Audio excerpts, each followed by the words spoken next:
سلام به دوستان عزیزم. امیدوارم که حالتون خوب باشه.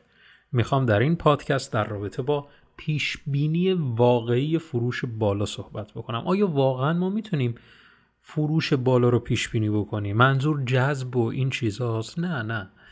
بحث مسائلی که ما داریم در رابطه با فروش، بازاریابی و یا دیجیتال مارکتینگ صحبت میکنیم در راستای این موارد نیست و در حوزه‌های دیگری است که من تخصص آنچنان ندارم، ولی اطلاعاتی که خودم جمع آوری کردم، تجربیاتی که خودم در این خصوص دارم رو میخوام در این حوزه به شما منتقل بکنم که اینطوری ما چطور میتونیم پیش بینی واقعی فروش بالا رو داشته باشیم.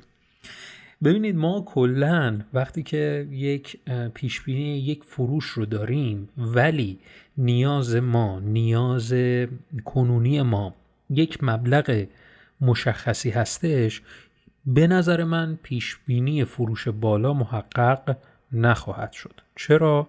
چون که اولویت ما یک مبلغیه. مثلا من همین الان باید پول قرضامو بدم و همین الان تو فکر پرداخت اون قرض‌ها هستم و حالا اون قرض‌ها ممکنه 5 میلیون باشه.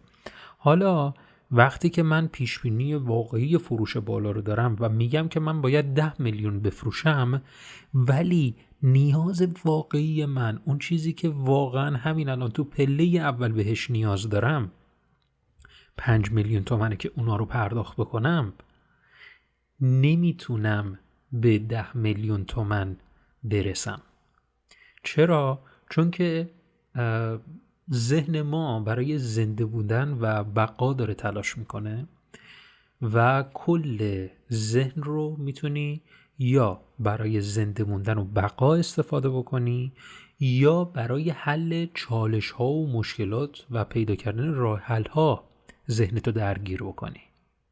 پس یا تمرکز کنی روی زنده بودن یا بقا که اون 5 میلیونه برطرف بشه، و یا برای حل مشکلات و راه حل ها در جهت به دست آوردن اون فروش بالا ذهنتو درگیر بکنی. یعنی این که ما تنها به ذهنیتی برسیم که آیا ما به 10 میلیون میخوایم برسیم؟ نه، اصلا.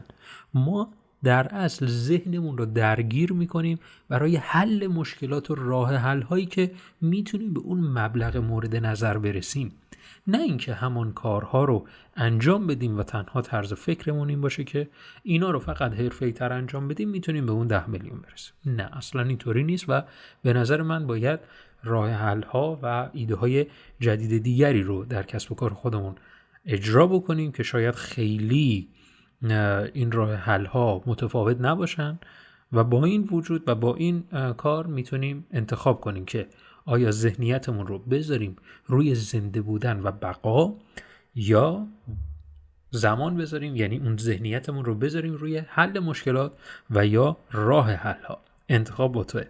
امیدوارم که انتخاب صحیحی رو کنی و یک پیشبینی واقعی فروش بالا داشته باشی که همونم محقق بشه، نه فقط برای زنده بودن. امیدوارم از این پادکست استفاده کرده باشی و یک الهامی گرفته باشی در رابطه با پیشبینی های مربوط به فروش که امیدوارم مثمر ثمر بوده باشه. تا پادکست بعدی، فعلا خدا نگهدار.